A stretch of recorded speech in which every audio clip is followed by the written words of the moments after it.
Welcome to the Speak Her Podcast with your host, Camille Essick, the podcast where innovators and creators connect. Let's get started.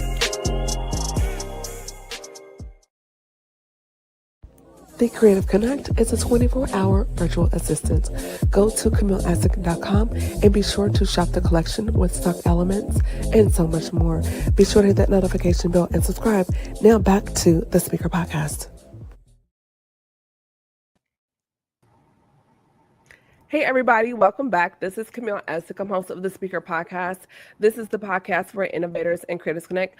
Be sure to hit that notification bell and subscribe. Follow me. I am on Instagram at Camille.Essick across all platforms.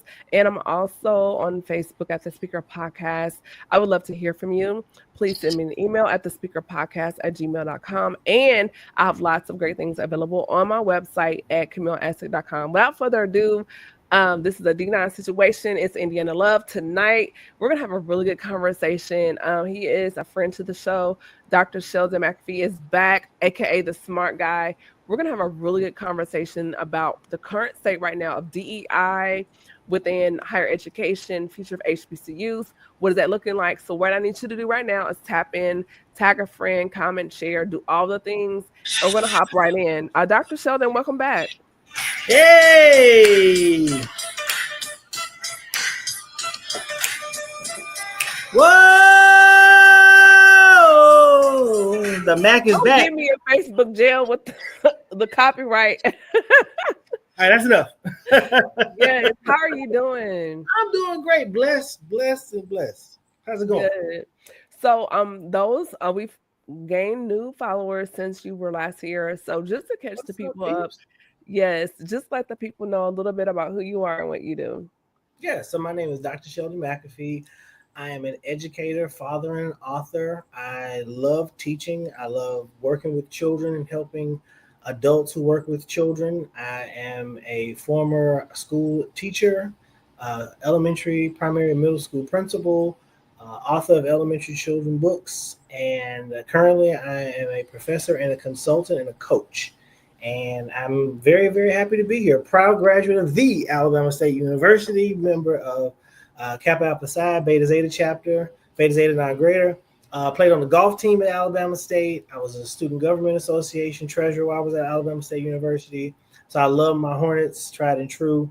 Was so proud of us in the tournament the other day, and especially winning SWAC champ. So that's me in a nutshell. Awesome. Well, thank you, just for joining us. Just hopping right in, Dr. Sheldon. There's a lot happening right now within our country, particularly when we're seeing the dismantling of Department of Education. To even say that in a sentence is just so asinine. And we see the state, we hear stories about what's happening with TSU. They're owed, $1 to $2 billion from the state of Tennessee. And it's almost like they're intentionally being bled out to force their doors to close, amongst other things we're hearing in the higher academia community. And so the first thing I want to ask you is just what is your take on the dismantling of DOE as far as direct impact for students from kindergarten through high school, since you were assistant principal at that time? Like, what do you foresee that impact when we look at lunch programs, books, etc.? Lunch programs, special education programs, Head Start programs, bus programs, their teacher resources, actual teachers, Title I teachers. So we don't know what's going to come of it. Luckily, there's a legal system in this country, and there are a lot of attorney generals out there that have filed injunctions. But the concern for me is this. There's an old African greeting that used to ask, how are the children? Right? So they would walk into a village. When they meet you, they would greet you by saying, how are the children? That was their customary saying, hello, good, how are you? And you think about that. They put the children first. Is the village okay based on how are the children? Because you're responsible. Children are not okay. The children are well. And what do children need? They need structure. They need schools. I get heartbroken when I drive by and see closed down schools. So I'm not sure what these cuts or what the dismantling of the Department of Education will do for resources. But that is a real concern because while resources are plentiful in some areas, schools are still funded by zip codes. So where you live, the property taxes you pay go towards that school. And if there are school districts that don't have a lot of residents, right? There's not a lot of property tax. If there aren't a lot of businesses, land, areas like golf courses or shopping malls or mega churches or things like that on their property, they're not going to get a lot of resources. So that's where the federal government was helping or is helping with schools by providing funding in spaces where they're missing. So kids won't go without breakfast in the morning or emergency food or things like that. Like they have food pantries that are at school. Like I think those are mostly donated by food shelters, but those spaces and the backpack program, they have that too. Say again, the backpack program, yeah. Yeah. So like not having someone to regulate if special ed services are being provided in schools, right? Like the IDEA Act. That's a law that makes sure that we have access, that children with this special learning needs and disabilities have access to facilities, campus, and resources so that they can learn and thrive in school. What if there are no monitors to make sure that's happening? I mean, I'm just concerned that the change will not be received well or will be too dramatic, where that the resources that we're used to and that we need won't be available.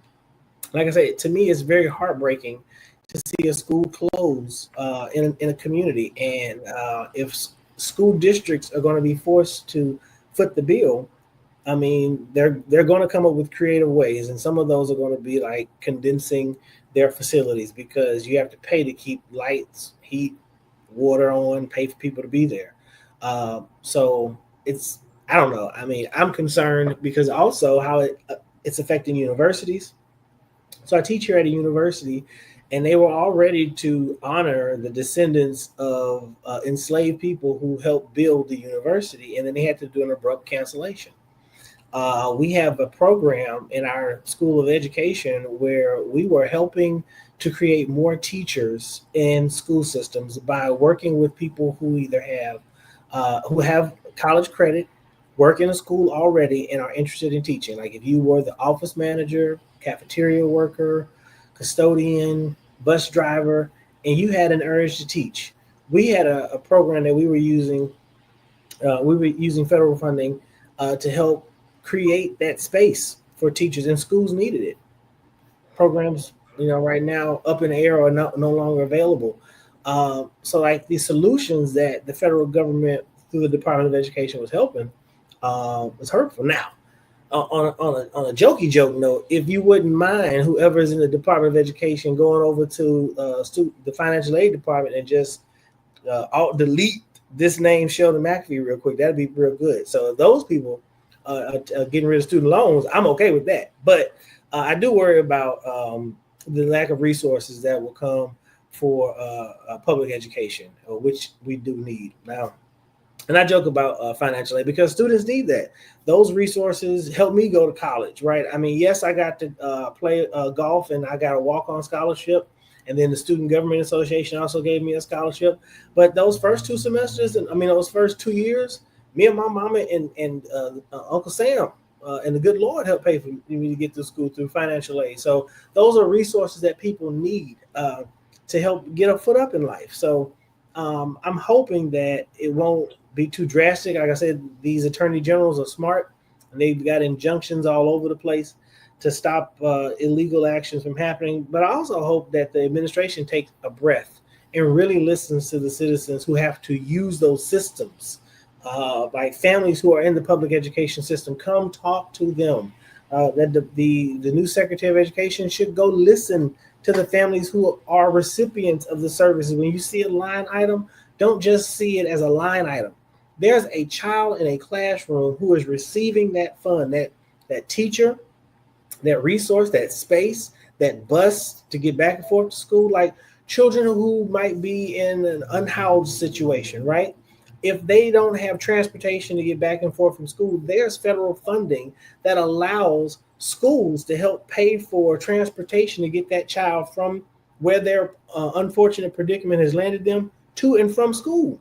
Right? That's a benefit to have. No one's abusing that. The kids aren't joyriding around. So when you say fraud, abuse, and wasteful spending, I think that's a great way for us to spend money. I actually think that they should put all children in cars instead of putting them on buses because it's safer and easier for them to monitor. But that's neither here nor there.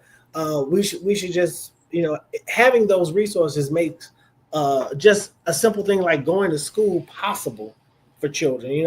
I used to have my students in a character education class examine how difficult it was for children in war-torn countries to have to go to school. Like thinking about like minefields, bullets, right?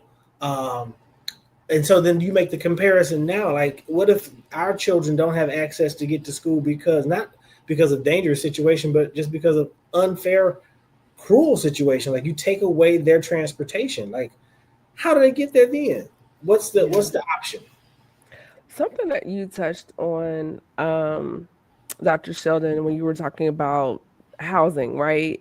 And I don't think a lot of people understand the importance of home ownership and how those property taxes tie into education.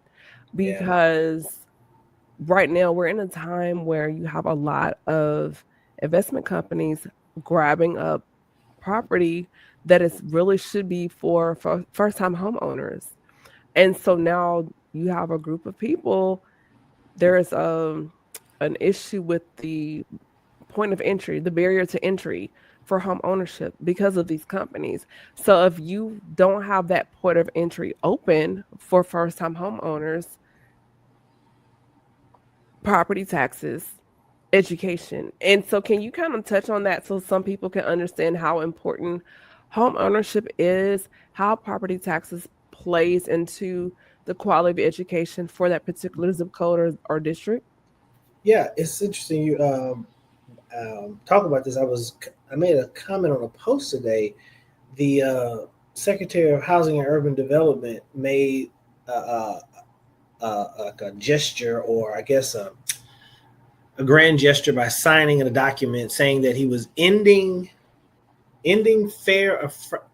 affirmative fair housing to save our suburbs. That's so problematic. You're ending affirmative fair housing to save our suburbs. So home ownership is a part of the American dream. Right? Owning a piece of land. My grandfather used to say, I just told my daughter this other day, my grandfather used to say, God has made all the land he gonna make. You better get a piece of it. Right? So owning a home, having a place for dwelling, your home, is a part of the American dream, right? To raise a family, if that's what you want to do, or to live by yourself and grow tomatoes or whatever. But doing that is a part of being American. To celebrate the fact, or even come up with a, like I said, grand gesture. I don't know what he signed, or even if he has authority to do so.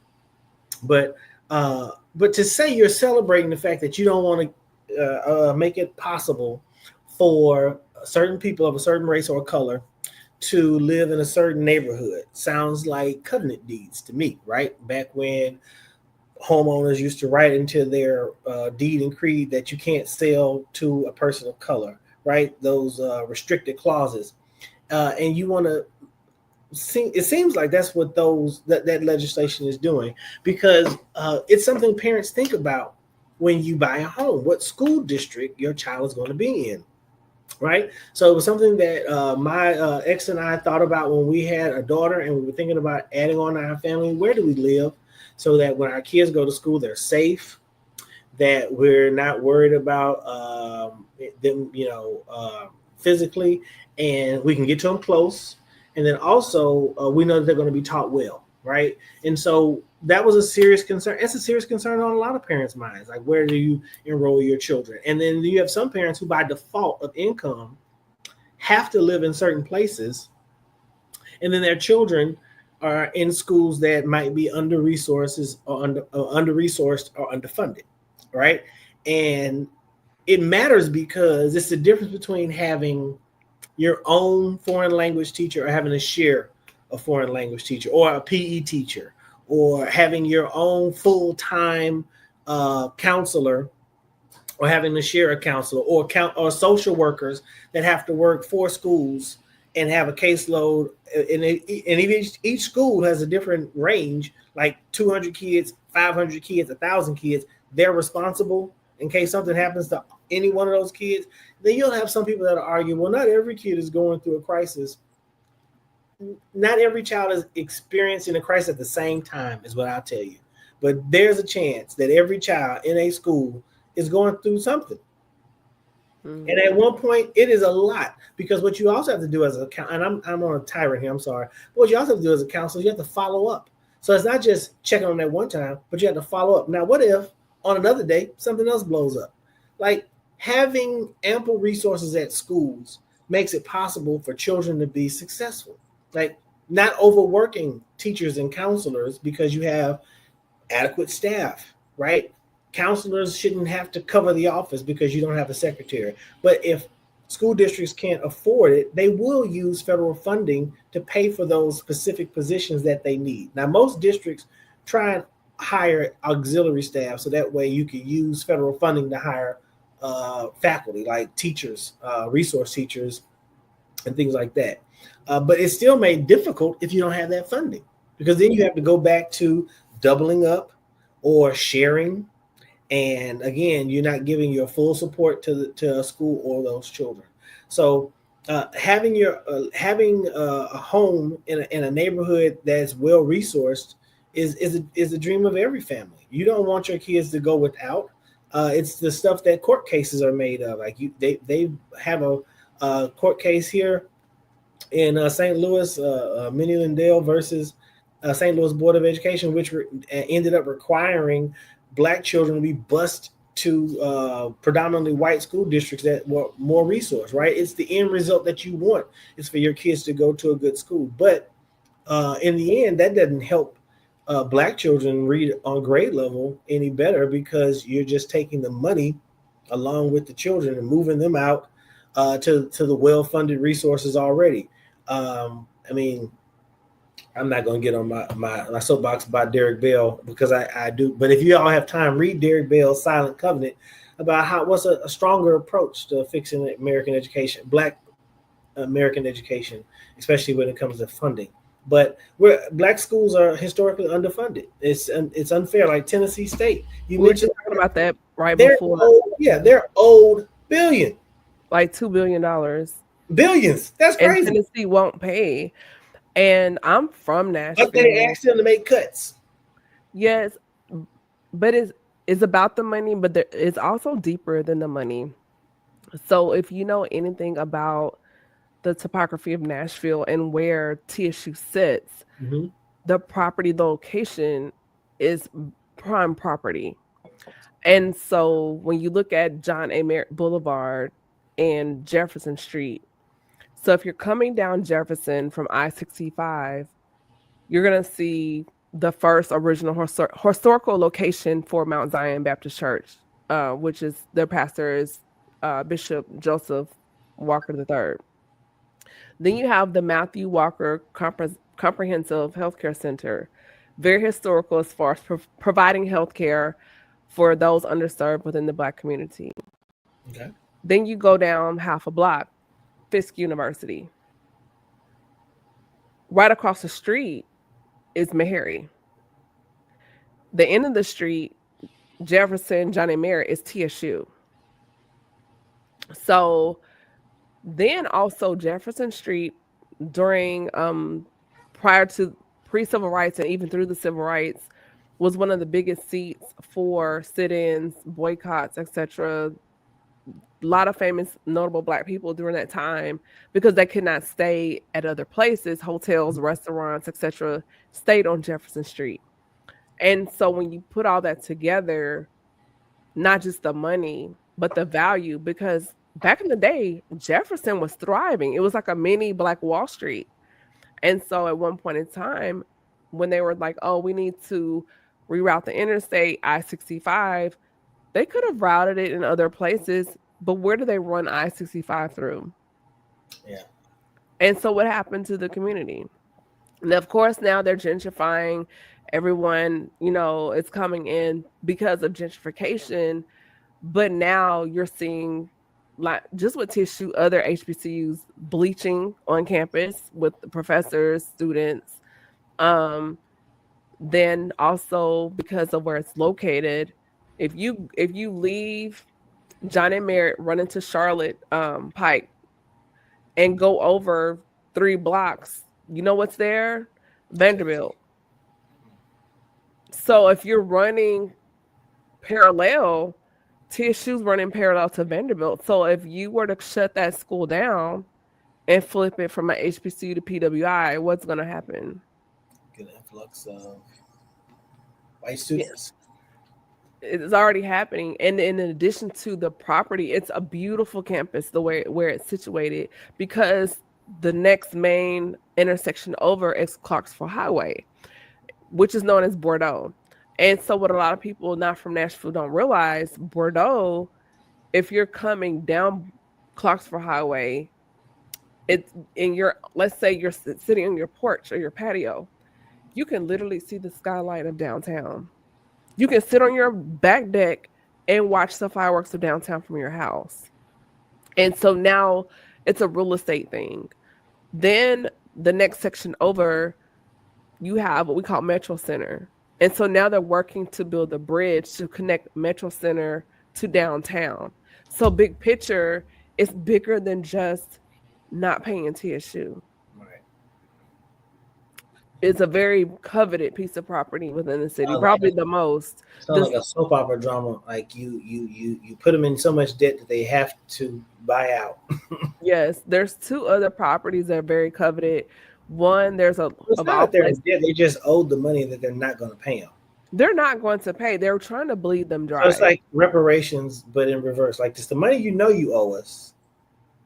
Well, they were audited. TSU, the state of Tennessee was audited, and based on that investigation, they discovered that they owed them the money. Yeah. They refused to pay, and so it's been a blame game within the administration.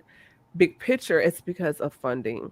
But just when you look at that, and there's not just with them, but just historically from how many HBCUs initially existed to now it's barely 100.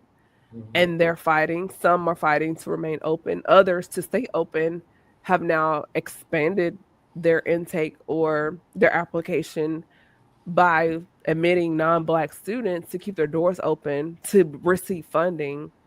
So there's a lot, and then there's a lot of layers there. And that's a whole nother podcast when we start talking about the bleaching of HBCUs. But one of the things we were talking about this offline is I've been window shopping for a doctoral program, and one of my problems has been is I would love to get my PhD from an HBCU, but the options as far as programming and then technology as far as what is available online has also been an issue. And it's down to the degree program. And so I've been torn on that because I found a school that has the program I want, but it's a PWI. So then it's like, well, like we were discussing before, do I change my program to something else? And so I feel that all of my other degrees are from PWIs, but I've always wanted a degree from HBCU. And it's like, why not get my PhD from HBCU? I think that's so dope. But when we look at programming, funding, etc., how do we navigate that right now, particularly with the issue with the Department of Education? And I'm asking you this because I'm also a veteran.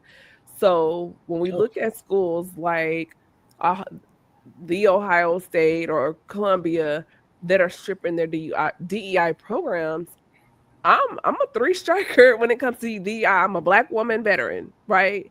And so I'm like, okay, the remainder of my GI Bill, who do I give that to? Do I choose this school that could later strip their DEI initiatives? Like, how do students or prospective students like myself navigate the space right now with this going on? Yes, that is a lot. That's heavier than the lift that I'm purview to. in education. Like I never would have thought about that barrier you would face as a veteran. You would think that they would bust the doors open for veterans, but now it's become a barrier because that category is included in DEI, which I feel is, first off, I'm really offended by America not liking the idea that it's a melting pot. Like, all I remember growing up as a kid is those songs were a melting pot, and that was so we would get along. Now, for us to do like a total 180 and say, no, uh, it's merit based, and the only merit that qualifies right now is the ones who felt persecuted. Like, I'm a DEI trainer. I've done diversity, equity, inclusion seminars and trainings in the realm of education and some even corporate spaces for the past 4 years now. And sometimes you walk into meetings where you have some training sessions where you have some participants who are like, this is complete BS, and by the end of it, they still feel the exact same way, which is fine. But what I want is the chance to expose them to the information. Like, learning about the true history of America should not be a problem. Like, learning that enslaved people built America on stolen land to help rich white men stay rich while they mistreated their white spouses and also ridiculed their gay children until they were greedy. And then they had a heart change, right? Like, that's the thing I loved about Joe Biden being president. And I'm going to get off this soapbox. But he was a white man who grew up in segregation, who voted for segregation practices, who appointed more black female judges to the bench than any president ever, who appointed the first black female justice to the Supreme Court, who picked a black woman to be the vice president. He had a heart change, right? This white man, not knowingly that he was a racist, because he grew up happy. We all know Joe Biden's backstory. He grew up in white Scranton, happy, not Catholic, doing good by his people because that's what he understood. He went on the Senate floor and had a rant when he was younger about not voting for busing or not approving of busing because they shouldn't, whatever his reasons were. But he also had a heart change. How did he have a heart change? Because somebody exposed him to this information. It might not have happened until he met Barack Obama in the Senate and they got buddy, and he realized, hey, I might have been wrong on this whole time. But without the opportunity for those two to mix and mingle, Joe Biden never would have had this heart change. That's all I'm asking for white people to consider. Could you have a heart change? Could you think about the accurate history of America and then think to yourself, dang, maybe I do have privilege. I'm not saying you asked for it, right? But when you walk into a space, do you get a second look? Do people doubt that you can afford to pay for something? Do people think you're not going to tip? Do people assume that you might have ill intentions, right? All I'm saying is take a moment to examine. But even in that, for myself as a prospective student, I don't want to go to a school and maybe there's some thoughts, right? And the environment. I don't know the thoughts of the abuser's office or my professor or whoever on my writing team. Like, I don't know. And so these are the culture of the university. So for someone like me, just to bring everything back around, now I'm having to rethink. This is bigger than just me applying for my doctoral program, but how would this impact? Would I experience biasness on my defense for my dissertation, like because of how I look, versus maybe how I'm treated in the HBCU?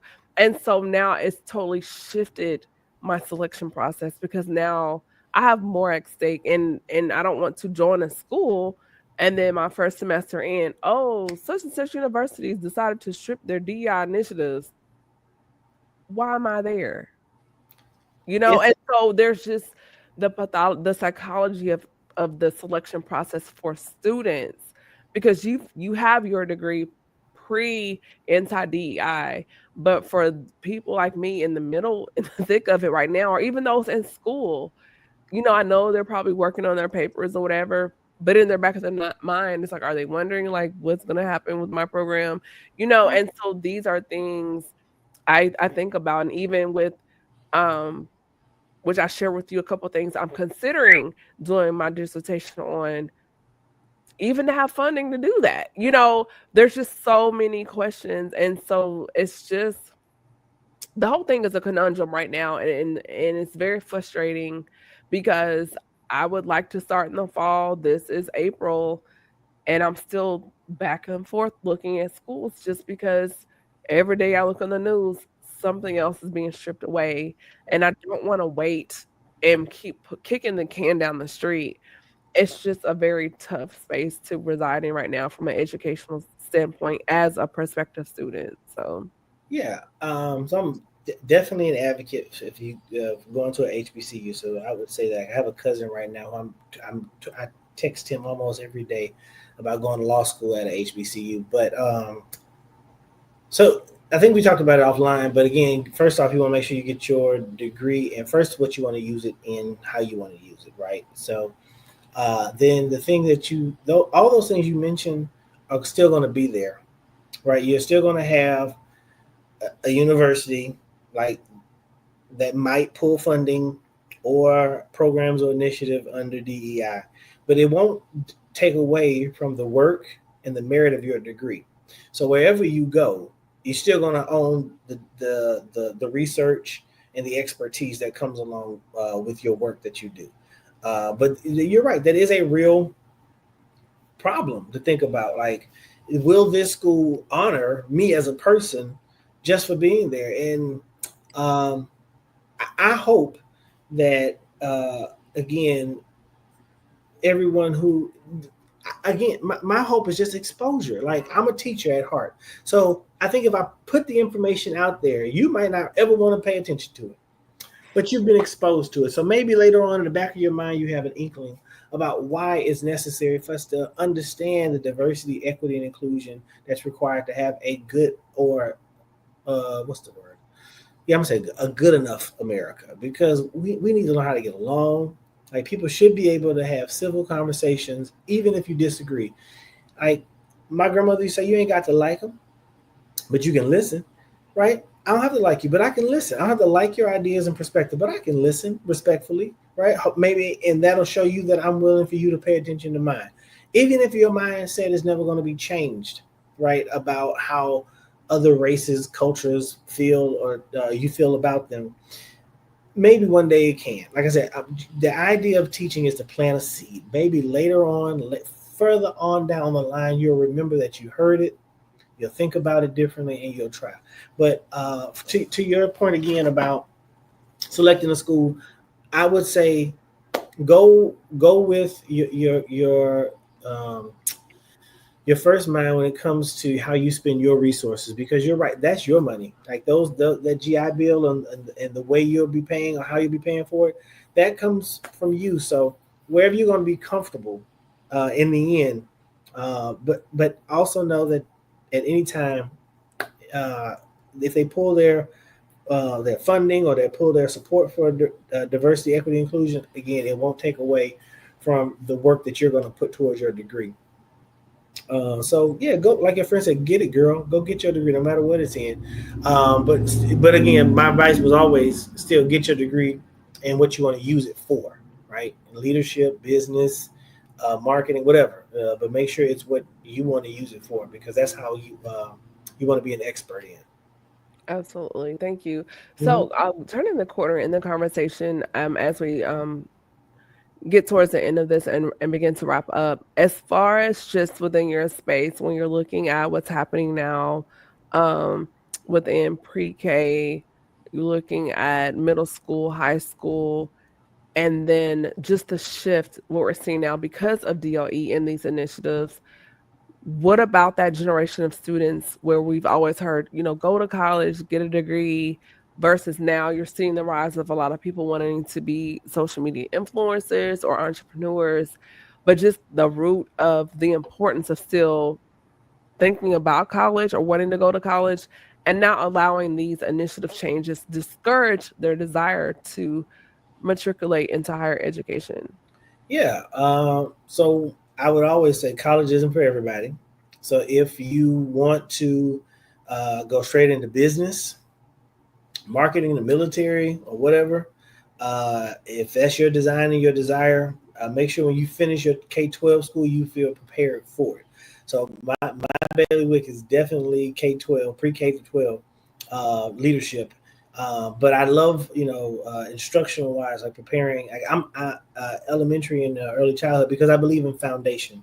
I think how you get rooted, the work and the labor that was poured into you in your early years makes for a stronger, longer lasting academic career, which will hopefully turn into a strong professional career. So when you think about where you want to go, or if you want to go to college, the first thing you have to think about is money, because nothing is free, right? If you go to college, you're going to have to pay for it. If you don't go to college, you're going to have to pay for it, right? You still have to pay for your quality of life. So if your mindset is on going to school, have you figured out the financial aspect of it? Because that you don't want that to be your burden when you get there. Now, I don't even know if they have ended this, but there was a situation in Alabama when I was at Alabama State where students who were white got to come to Alabama State under a minority scholarship. I'm curious. I should look this up. I'm curious if that's still in effect with the anti-DEI policies. I know Alabama being That's a good question. Like, how would it reverse and play out at HBCUs? Because technically you're following guidelines, right? And Alabama being a red state, I'm not sure if anybody brought it up or if it's on the docket anymore or not. But if you find out, let me know. I'm curious as to that. Yeah, because my thing was I was going to say if those minority scholarships are still available, like at PWIs, and you feel like that's where you feel safe and comfortable and you could qualify for them, go for them while the money's there. Because like I just told our host, the money might not be there or the situation might change drastically in a minute. Like I was just telling you, we started a program.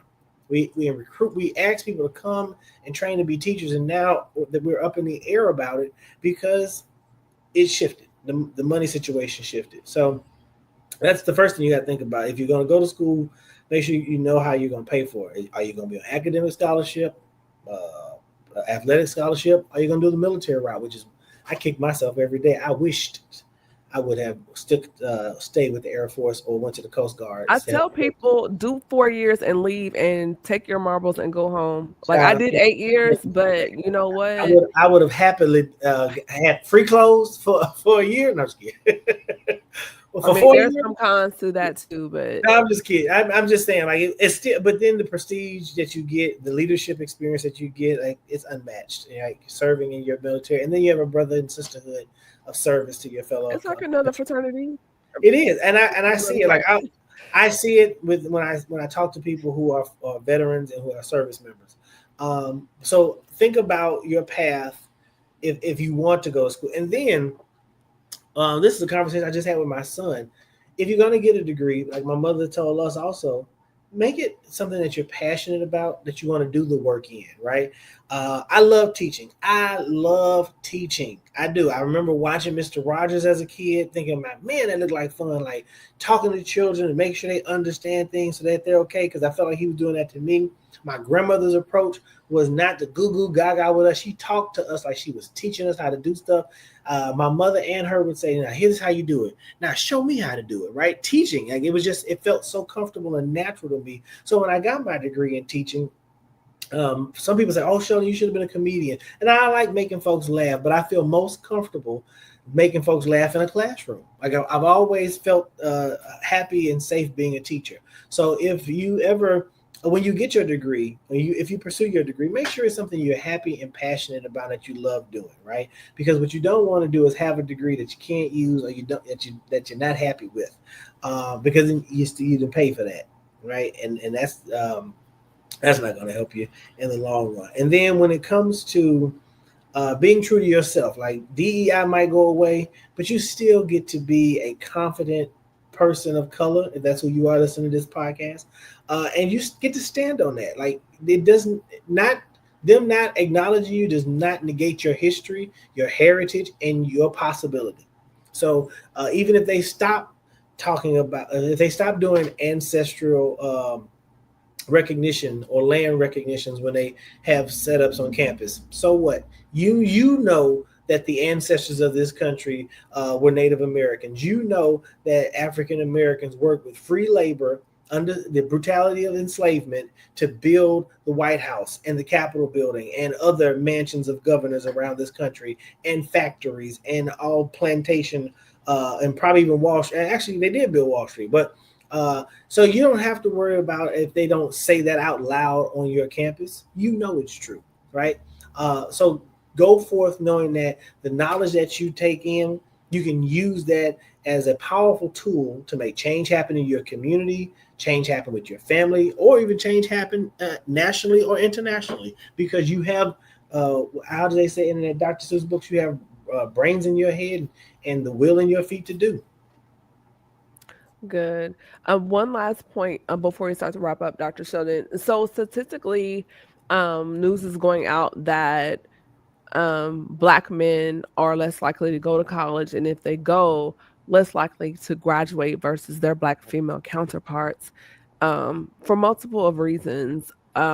Harsher discipline for minor infractions on campus, or just being villainized prior to stereotyping, not seeing themselves in school, which then down the road can harm or lower that a barrier of entry as far as matriculating to the next economic bracket because of the lack of education. Then you see the rise of Black female counterparts with more degrees and higher earners. So can you touch on maybe to parents of Black boys as far as options, as far as encouraging higher education, and just tapping into why this is still an issue for our young Black boys and young Black men? Yeah, in a word, mentorship. So parents, mothers or fathers, if you haven't gone to college, or if you want your child to go to college because maybe it wasn't your route, mentorship. My mother is a college graduate. I'm very, very blessed to have graduated from the same university my mother graduated from, and she is a teacher. So I saw it firsthand how beneficial education was to my mother. She got to live out her dream of teaching and provide for her children because of her education and background. I saw Black male teachers around me all the time because I didn't know when I was in elementary school. My principal, Dr. Mahalia Hines, who is the mother of the rapper Common, was very intentional about hiring Black men in every grade level at our school. So we would have role models. So we saw Black men being educated. Like not only there were classroom teachers, but the resource teachers and the PE teachers and the librarian were Black men, right? So I always saw Black men when I was younger as people in leadership, people of authority. But when I got to high school, there was less and less Black male teachers. Like maybe one was the PE teacher. I didn't have, I think, a Black male. Oh, I had Mr. Couch, but he was the first and only one I had for a long time. But anyway, my point is saying I saw the example when I was younger, so I knew it was possible. Then I got very fortunate when I was in high school. I had a mentor who was a college graduate, who was a pastor at a church, right? So you walk in his house, you'd see degrees, you knew he had an education. So I saw this. Now I knew my mother graduated from college. I saw this other Black man who was mentoring me, who had degrees. So I knew it was something that was possible. I didn't even go as gung-ho as I am by ASU. I never stepped on the campus until I went to school there, right? So you would think that I went through college visits and everything and I made my decision. No, right? And I just saw the example, like even the image of knowing that degrees were around me, people I love and respected had degrees, made me think that that was a possibility for me to do, right? So having strong mentors who can set that example for what you want your sons or daughters, especially Black men, because at the university where I work, I talked to my associate dean just the other day about developing a mentorship program from elementary all the way up to college. So when I was younger, when I was in high school, I was a part of this program called Future Teachers of Chicago, where they paid high school students to go tutor elementary school students in your neighborhood. And the money was great, right? And I'd already want to be a teacher. I told you my mother was a teacher. So I knew I liked teaching. So working with kids, bam, right there. So it got me hooked on the idea even more because I was getting money for doing something I already like to do. So my idea was to mentor up and tutor down. So have college students go to high school and tutor high school students while also providing mentorship. Like, so you tutor on maybe a couple of days a week. Then another day a week, we do mentorship activities, like maybe go-karting, have roundtable circles where we talk about life issues, right? And then also high school students go down and tutor elementary school students and do the same thing. 2 days out of the week, you tutor, and then 2 days out of the week, you do mentor activities like playing baseball, reading a fun book, and having an analysis of it, right? And so we're going to try and model it after a couple of programs we've seen around the country. But the idea is to get young Black men thinking about, as early as elementary school, the possibility of going to college. Because, like I said, the Mentor Down is going to connect. Like, we have students in our College of Ed program, right? But there are only 4 Black men in the School of Education. And we need more. So I want to recruit as early as I can. Like, I want to get young Black boys thinking, I could be a teacher. I could be a respected pillar of the community, right? Like, there have been teachers who've gone on to be world leaders. We just need to know about them so young Black men can think that that's a possibility for them. When I went to Alabama State University, we used to be like the number 1 or number 2 producer of Black male educators in America. I want to get us back to that status. I want us to be the champion spot wherever I land. If I'm at SLU, Harris-Stowe, Alabama State, I want to be the spot where Black men come and say, I want to be a teacher.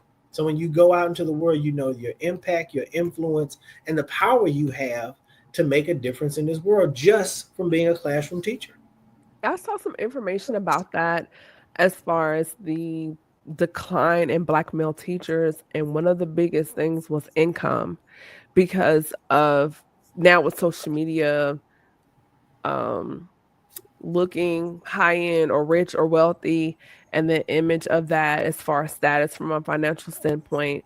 And so it has deterred a lot of Black men from entering the higher educational space, or the maltreatment of Black men by white female counterparts in educational spaces, That broke my eyes that hard. Sorry. which has discouraged them from continuing on as educators in the spaces, and where they pivot out into a different industry. And so I just think, like, hearing you say that has been very interesting to me, as far as those reasons, but also the reasons why we've seen the decline. And then in addition to, as far as systemic reasons why Black males have been pushed out, because now you have a father figure in the classroom for your Black students, another issue. And then also we look at just overall, goes back to dollars. And so I just wonder, in the future, what will that look like? Because my first male educator was Black male educator was junior high, and he was just PE teacher, right? And then I didn't have my first Black educator until I got to college at MTSU, Dr. Bakari, and he taught African American studies. And so when we're at MTSU, the Black men on campus, from what I saw, they were pigeonholed into teaching Black history, or they were like Mr. Metcalf working in Black student services, in the office, helping us get vouchers to eat, just bubble. And so I just wonder, like, how, and then Black women, I only had one Black professor, English. Yeah, go ahead. I'm sorry. Yeah, because just thinking about my teachers all through school, even in elementary, junior high, middle school, they were all white females. Yeah. And so it's still 80% of the profession is white women. It's funny you mentioned like the scarcity of Black professors. Like, I saw once, I was in my office today, and another Black professor walks by, and we kind of did a double take. Like, I looked up, he looked back. It's like, hey, it's like an anomaly, when you, he's like, hey, me too. So, and I've done that like at least 5 times on campus where I've cross campuses and went into a different school, and I saw a different professor, or another professor was like in a different building. Anyway, yeah, and that's what I'm trying to end that gap of, like, we've been holding strong at 2% Black male educators from pre-K to college. We've been 2% of the profession since I learned about the study in 1999, and we're still at 2%. Yeah, but then you jump, and I'm like, how do you go from that to all of these Black male HBCU presidents? So they're 2%. They're included, because if you think about the majority of schools in America, they're white, right? So that means majority of the schools still have white presidents. Yeah. So if you look at HBCUs, out of what, if there are 5,000 colleges in America, there are 100 and that what, makes it, the numbers, HBCUs, yeah. right? So even if we have so many of them, it's still only 2%, right? Like, I bet that if you look at how many Black presidents are at white PWIs, it'd be 2%. And I had one. Well, we had two. We had Dr. Walker, and then we had now Dr. Sidney McAfee. He's still the president of Middle Tennessee State University, which is the PWI. But how often do you see that? Yeah, it's not often. Yeah, he's been there since '97. Yeah. So I mean, you do have some pockets where that is popping. So that's what I'm saying. Like, that's my goal, to right that ship. Like, I would love to start an academy where we examine the impact of Black educators, Black male educators, right? The dollars, you're absolutely right. The funding is the pay is one of the main barriers, because think about it. You want to be a family man, you want to take care of your family, even if you don't have kids. Like, maybe you have a parent or a sibling or someone that's responsible for you, that you're responsible for. I mean, and if you don't have like $70,000 starting off in this economy right now, and if you have a kid $100,000, it's almost impossible. But again, like, now if you are single, like, those are the guys that I would go after. Like, guys who are single, who want to put their life path together, who don't necessarily have a family off the jump. But I want to start earlier than that. Like I said, I want to go for elementary kids. I want to get them excited about, one, having Black male presence in the classroom, right? Even if it comes through the form of mentorship and tutoring, and then hold on to that feeling, that excitement you saw of a bunch of Black boys in a room being excited. I remember I got recruited to go teach a all-boy kindergarten classroom my second year of teaching. Wow. You talk about happy. I was Mr. Rogers. I was full circle Mr. Rogers. I was like, oh my God. I turned my classroom into a fairy tale golf course, because I love golf. It was like talking flowers and greenery everywhere, and potted plants, wow. and dancing gophers. And this is before I had my fascination with minions. But it was the cutest little thing, because I was happy to be there, right? Can you imagine this? I'm hoping, I can't remember, but I'm hoping the sheer happiness of these little boys seeing a Black man stand in front of them and teach them and laugh with them and play with them. And if they get hurt, fix their boo-boo, not chastising them. Or if they do something wrong, correct them, not scold them, in a professional way, in a loving way, in a trauma-informed way. Like, that is what would build more strong educators. And even if they don't just become teachers, they become strong men who we need in our community, right? So I don't know. That's my goal. Like, I'm working with the dean. I'm gonna work over the summer to put this grant together, because I really want to create that. Like, if it starts somewhere, I wanted to start with me, and wherever I land, I want to keep bringing that same passion, recruiting more Black men to be teachers, because they need us. Like, the research is clear. When a student of any race, creed, or background has a Black male educator, they thrive academically from the presence of them being in the room. I personally, I don't have any research behind this. This is just my opinion only. I think it's a pop culture thing, because when you see Black men mostly that are successful, you see them on television, like playing sports or rapping, or, and some kind of celebrity guys. So when you see them in the classroom, that same image of a well-dressed, well-groomed, popular man is that same image is what the students see. They listen to them more. They laugh with them more. They cooperate with them more in the classroom, and they learn when they're in the classroom. They also get that idea that it's okay to understand or see people that aren't like you as genuine human beings that you don't have to be afraid of. And then they open up. They get to ask more questions, think deeper, and then that just carries on as they go. Like they open up to think about more people. That's just my interpretation from how I've interacted with students. Yeah. Like I've seen heart changes in my students at graduate level, elementary school level. Like you come in upset with me about something, but when you see my approach to teaching you, you have a heart change. You become a stronger human being, and then you go out there and you don't, let's say you're not harsh to people, and you're trauma informed, you're caring, and you want to see children succeed. Yeah, the first, and I know we got to wrap up, but like the first time I can vividly remember seeing Black men in the classroom, Hey, what's up, Hillman? a different world. Yeah, Like seeing he's a Colonel 5-time Taylor. graduate. We had this conversation earlier.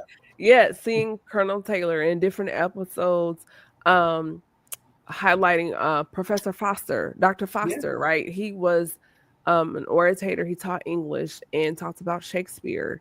You know, we didn't see that prior to my crush, Dwayne Wayne, because and I fell in love, had a crush on Dwayne Wayne because he was smart, right? Black engineer, had never seen that before.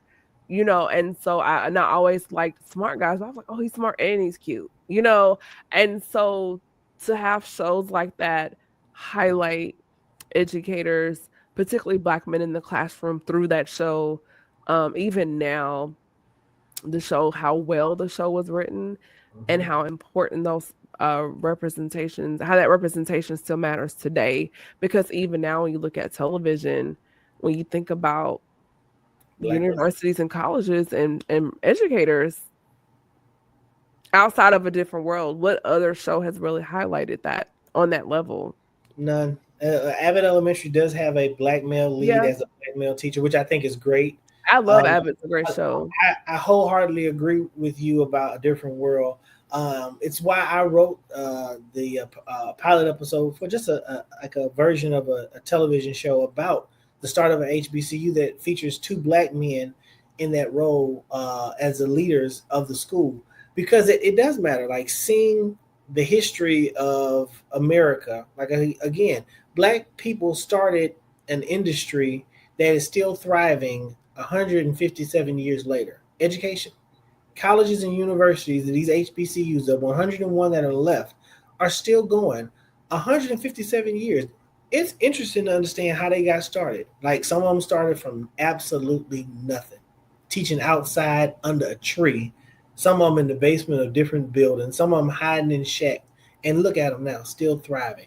Got the nerve to produce doctoral degrees and law degrees and nursing degrees and engineering degrees and presidents and presidents and vice presidents and chief justices. I mean, and Supreme Court justices. So just that history to me is sacred, and that's why, you know, when they created A Different World, I love that idea of seeing Black kids having a great time learning and developing strong friendships. Right? I was on campus. I was at a high school today, and the first thing I did was I got a chance to give a pep talk to the kids who were getting ready to take the ACT test, and I walked out with no ASU paraphernalia on, and I said, "All right, who knows where they're going to college?" These were juniors and seniors.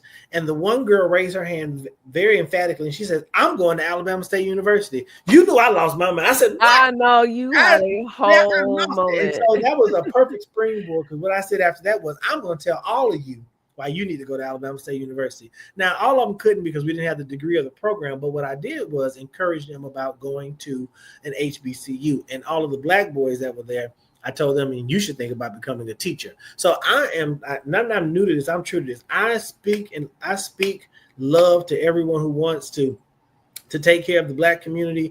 And I want you to know that I'm here for you, right? Like, we have got to band and stick together as a community, because it's going to make our nation stronger. But it starts with us. And I think educating us, taking care of us, believing in us is how we get that done. Absolutely. Well, I appreciate your time. We covered a lot here, and I definitely want to bring you back just because I love picking your brain about education and us in the classroom. It's always a very insightful and impactful conversation. So thank you so much. But Thank you. before we wrap up, do you have any takeaways or nuggets for listeners and viewers until you come back? And then also, do you have any new projects, books, anything coming out? And where can people contact you on Oh, social media? sure. So my takeaways are going to be real basic. If you're a parent or if you're someone on here who loves a child, take time and read to them daily. If it's a grandchild and they're out of town, if it's a godbaby and they're out of town, if it's a nephew or a niece and they're out of town, and you can't get to them, FaceTime them, call them, read to them. I had a professor who told us one time, if you meet a child who doesn't know how to read, you've met a child who nobody loves, right? Take time and read to a child. That's my takeaway. Okay. Projects that I'm working on. It's funny you should mention that. Yes, I am always in my creative space. So I do have a new project that I'm working on. It's going to be coming out real soon. It's called Sunday's Cool. It's about a granddaddy named Daddy Chuck, based off my based off my children's book, and his two grandchildren, Peanut and Kiki, and he's going to teach them Sunday school lessons. So it's going to be an animated show of Bible stories taught with the humor of little children and a grandpa. So that's coming out real soon. And what else is coming out? Still working on the animated movie of my book and my novel. So keep your eyes open for that soon. That's Shango and the Spirit Children of Yoruba. But other than that, I'm always putting out TikTok videos. So if you happen to see any of my TikTok videos or Instagram videos, you can catch me pretty much everything. My handle is right there at Dr. Sheldon C. McAfee on Instagram and TikTok. Facebook, just Sheldon C. McAfee or Sheldon McAfee. You can find me there. And on Twitter, it's at, I think it's McAfee_doctor. I know I have a Twitter handle. I hardly. We left Twitter. We're on Blue Sky now. We don't mess with Twitter anymore. Oh, okay. Well, show me what Blue Sky is. I will definitely sign up. I support, a progressive stance. I definitely don't want to support anybody that's not taking care of us. Yeah, there's a mass migration, and then just like Twitter, like there's Blue Sky, but then there's Black Sky within. I'll send you my handle offline, and then you'll check it out. But it's like Twitter, but without all the ownership of said person. So gotcha. Block him. He will restrict your account for a couple of days, because that's what happened to me. I was like, whoa, sorry, my bad. Yeah, Blue Sky is like, it feels the way Twitter used to when it was starting, so it's a good time to hop in. Okay, cool. Yeah. Well, let's see. That's all about Dr. Mac. You guys, those are places you can find me. Oh, and you can order any of my children's books at www.drsheldoncmcafee.com. So the @ handle, but just put the W's and the .com at the end. Awesome, great. Well, you all, I hope you all got something from this episode. Be sure to like, share, and subscribe. Follow me. I am on Instagram at Camille.Essig and also on Facebook at The Speaker Podcast.